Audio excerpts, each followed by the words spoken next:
السلام علیکم، آپ دیکھ رہے ہیں آئینہ اور میں ہوں محمد طاہر۔ الیکشن کی گہما گہمی شروع ہو چکی ہے۔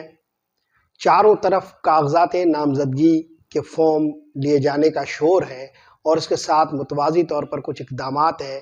اس کا بھی چرچا ہے۔ اگرچہ پاکستان میں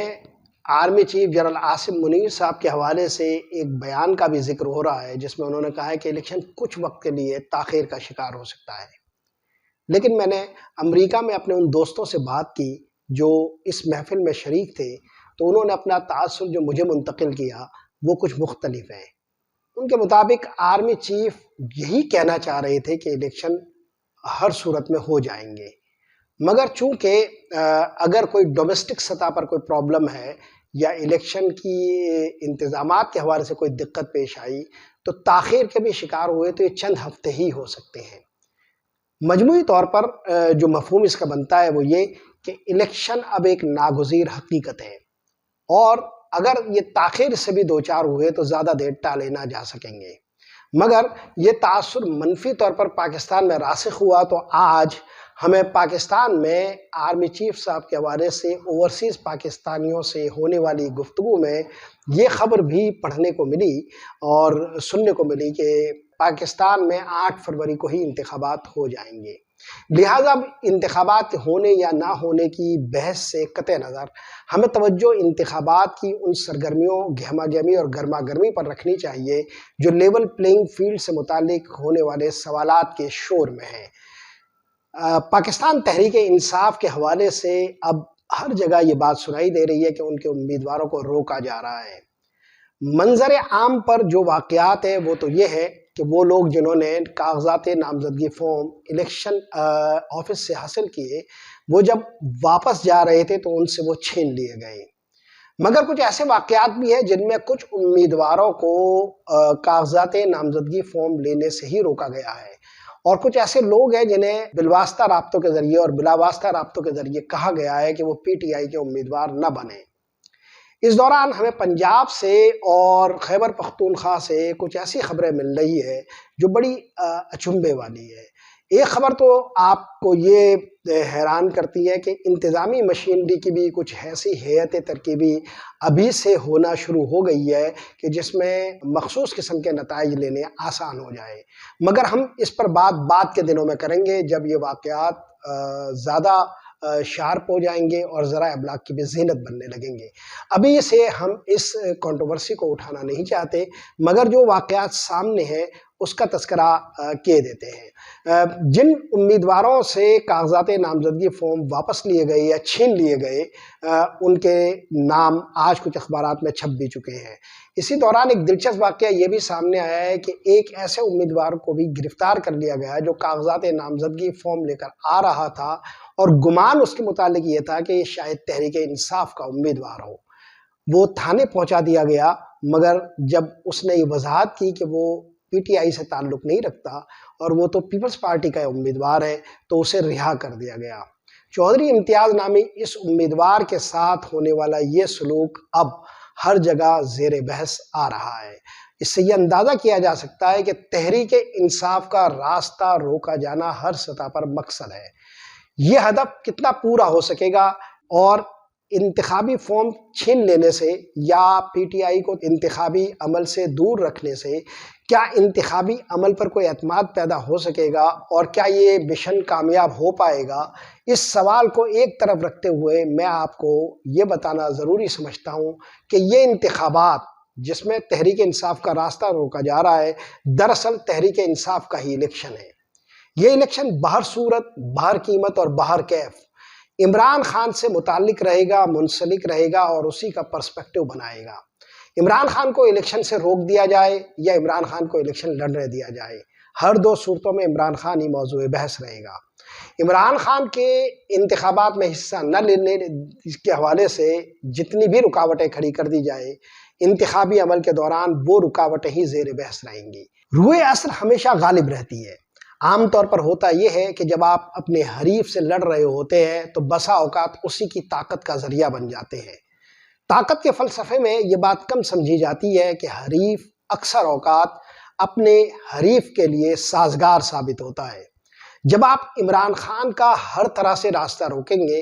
اور ہر سطح پر اس کے لیے پابندیاں کھڑی کریں گے تو ہر سطح پر ہر جگہ وہی موضوع بحث بنے گا، اور یہی عمران خان کی طاقت ہوگی۔ اب یہی ایک مثال سامنے کی ہے کہ اگرچہ پاکستان میں اکثر سیاسی جماعتوں کے اہم رہنماؤں نے کاغذات نامزدگی فارم حاصل کر لیے ہیں، بلاول نے لاڑکانہ سے، نواز شریف نے بھی کچھ حلقوں سے انتخابی فارم حاصل کر لیا ہے، زرداری صاحب بھی انتخابی فارم لے چکے ہیں، لیکن آپ دیکھیے پوری دنیا کا جو موضوع ہے وہ یہ لوگ نہیں ہے۔ پوری دنیا میں موضوع بحث یہ ہے کہ عمران خان نے اسیر ہونے کے باوجود، حوالہ زندہ ہونے کے باوجود، زندہ میں ہونے کے باوجود 3 حلقوں سے انتخابی فارم حاصل کر لیے ہیں اور وہ الیکشن لڑیں گے۔ اب آپ الیکشن میں ان کا راستہ روکیے اور ہر طرح سے ان 3 حلقوں سے، جس میں ایک میاں والی کا ہے، لاہور کا اور اسلام آباد کا، ان کے راہ میں جب رکاوٹیں کھڑی کرنا شروع کریں گے تو ان 3 حلقوں سے ان کی امیدواری کے اس عزم کے حوالے سے کھڑی کی جانے والی تمام رکاوٹیں ہر بار بار زیر بحث آئیں گی، اور یوں عمران خان زیر بحث رہیں گے۔ انتخابی مہم عمران خان کی تحویل میں رہے گی۔ اگرچہ نواز شریف کو جس طرح کا ماحول دیا گیا ہے اور جس طرح کی سازگار فضا دی گئی ہے اور ان کی راہوں سے جس طرح کانٹے اٹھائے گئے ہیں اور انہیں جس طرح راستے کشادہ کر کے دیے گئے ہیں، ایسا پاکستان کی تاریخ میں کبھی نہیں ہوا۔ مگر یہاں ایک اہم ترین پہلو ہے جسے نظر انداز کر دیا گیا۔ جب آپ کا حریف انتہائی تگڑا ہو، جب آپ کا حریف عمران خان جیسا ہو، تو پھر آپ کو متبادل بھی اتنا ہی کوئی مقبول قسم کی شخصیت درکار ہوگی۔ جبکہ آپ نے نواز شریف کا انتخاب کر کے ایک ایسی شخصیت کو چنا ہے جو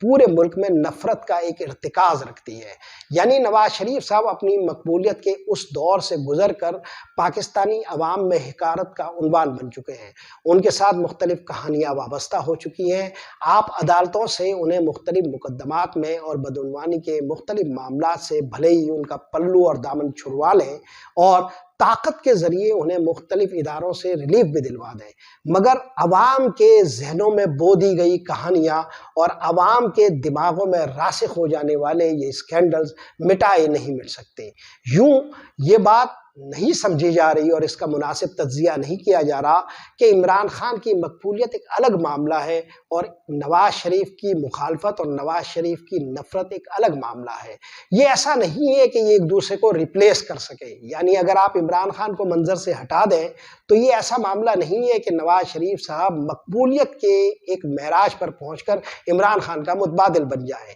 چنانچہ اس بنیادی تجزیے کی خامی کے باعث ہم نے نواز شریف کو ایک ایسی سطح پر پہنچا دیا ہے کہ جہاں اب اگر نواز شریف صاحب حکومت بنا بھی لیں اور بمشکل تمام یہ کھیل اپنے انجام کو پہنچ بھی جائے اور یہ انتخابی عمل آپ کی خواہشات کے عین مطابق مکمل بھی ہو جائے، تو بھی یہ حکومت بے اعتبار رہے گی اور ساکھ سے محروم ہوگی۔ یہ حکومت کمزور ہوگی اور یہ چند لمحے چلنے کے ساتھ ہی ہانپ جائے گی۔ یہ اپنے کسی بھی مقصد کو حاصل نہیں کر پائے گی، اور وہ ڈیزائن جو عمران خان کے خلاف ہے اس کو تو پورا کرنے کی اس حکومت میں ذرا بھی اہلیت نہیں ہوگی۔ یوں ہم نے کمزور دور کے بعد ایک مزید کمزور عہد میں داخل ہو جانا ہے، اور یوں ہم نے ایک ناتواں عہد کے بعد نئے کمزور، ضعیف اور ناتواں عہد کو گلے لگانا ہے۔ اس طرح ہم ایک کے بعد دوسرے دور میں اور دوسرے کے بعد تیسرے دور میں کمزور سے کمزور تر سیاسی سطح پر داخل ہوں گے، اور اس کا براہ راست اثر ہماری معیشت پر پڑے گا۔ نواز شریف عمران خان کا متبادل نہیں ہو سکتے۔ نواز شریف 4 دہائیوں سے پاکستان کے سیاسی افق پر حاوی ہیں۔ انہوں نے مختلف ادوار میں حکومتیں کر دیکھی ہیں۔ وہ کوئی بھی کام جو اس کا ان سے امکان باندھا جا سکتا ہے، وہ کوئی بھی ہدف جس کی ان سے امید کی جا سکتی ہے، اس کا وہ وقت گزار چکے ہیں۔ مگر بدقسمتی یہ ہے کہ پاکستان کے پاس اس وقت عمران خان کا کوئی متبادل نہیں۔ عمران خان انتخابات میں کاغذات نامزدگی فارم لیتے ہیں تو وہ عالمی سطح کی ایک خبر بن جاتی ہے۔ عمران خان جیل سے AI یعنی آرٹیفیشل انٹیلیجنس کے تحت ایک خطاب کرتے ہیں تو وہ دنیا بھر میں موضوع بن جاتے ہیں۔ 3 حلقوں سے عمران خان کے انتخابی فارم لینے کے بعد وہ آج واشنگٹن پوسٹ، انڈیا میں انڈیا ٹوڈے اور دنیا بھر کے اخبارات میں موضوع بحث ہے۔ مشرق وسطیٰ کے تمام اخبارات میں یہ خبر چھپی ہے، مگر آپ ذرا دیکھیے، نواز شریف، آصف علی زرداری، بلاول بھٹو اور مریم نواز کسی خبر کے حاشیے میں بھی نہیں ہے، وہ کسی خبر کے بین السطور میں بھی نہیں ہے۔ ایک ایسا نواز شریف جو کمزور ہو چکا ہو، ایک ایسا نواز شریف جو کرپشن کے کہانیوں کے انبار میں دبا ہوا ہو، ایک ایسا نواز شریف جسے چلنے کے لیے مختلف اداروں کی مدد چاہیے ہو، ایک ایسا نواز شریف جو اب انگلی پکڑ کر چل بھی نہ سکتا ہو، ایک ایسا نواز شریف جو سیاسی حقارت کا عنوان بن چکا ہو، ایک ایسا نواز شریف کہ جس کے لیے چند قدم چلنا اب اپنی مقبولیت کے ساتھ دشوار ہو گیا ہو، ایک ایسا نواز شریف جو سیاسی حلیفوں اور سیاسی بیساکھیوں کے بغیر سیاسی زندگی میں دو چار لمحے بھی اپنی زندگی نہ کر سکتا ہو، اس کے ذریعے عمران خان کا مقابلہ کیسے ہوگا؟ وہ عمران خان جو عدالت میں ایک حریفانہ رویے کا شکار ہو مگر کھڑا ہو، وہ عمران خان جو طاقت کے تمام مراکز کے خلاف اکیلے کھڑے ہو جانے کی ہمت رکھتا ہو، وہ عمران خان جو یہ کہتا ہو کہ میں موت کو گلے لگانے کے لیے تیار ہوں، وہ عمران خان جو آج میں جینے کے بجائے مستقبل میں اور آئندہ میں جینے پر یقین رکھتا ہو، وہ عمران خان جو یہ کہنے کو تیار ہو کہ یہ میرا ملک ہے اور میں اسی ملک کی مٹی کو اوڑھ کر سو جاؤں گا، اس عمران خان کا مقابلہ آپ ایسے رہنماؤں کے ساتھ کیسے کر سکیں گے جو ذرا سی سر درد کے بعد اس ملک سے چلے جانا ضروری سمجھتے ہوں، جو ذرا سی زکام کا علاج بھی بیرون ملک کراتے ہوں، جن کی جائیدادیں باہر ہوں اور جو پاکستان کے اندر خطرے کی ایک ذرا بھی آہٹ سن کر پروازیں لے لیتے ہوں، ہوائی جہازوں کا رخ کرتے ہوں۔ الغرض غلط اہداف، غلط اشخاص کے ساتھ آج کا یہ انتخابی عمل اگرچہ غلط نتائج بھی لے کر آئے گا اور حکومت کی کوئی ساکھ بھی نہیں بن پائے گی، مگر یہ بات تقریباً طے شدہ ہے کہ یہ پورا انتخابی ماحول عمران خان کے تناظر میں ہی طے کیا جائے گا۔ ہر جگہ عمران خان زیر بحث رہے گا، ہر انتخابی مہم میں عمران خان موضوع ہوگا، ہر انتخابی مرحلے پر عمران خان کے اقدامات زیر بحث رہیں گے، اور یوں یہ پورا یہ انتخابی عمل حکومتی تحویل سے اور طاقتور ہاتھوں کے طے شدہ اہداف سے نکل کر عمران خان کی مرضی کے مباحث پیدا کرے گا۔ اگر ہم نے تحریک انصاف کو لیول پلینگ فیلڈ نہیں دی، اگر تحریک انصاف کے امیدواروں کو الیکشن سے بے دخل کر دیا گیا، اگر تحریک انصاف کے امیدواروں کو کسی نہ کسی طرح انتخابی عمل سے دور رکھنے کے لیے وہی جبر کا ہتھیار استعمال کیا گیا،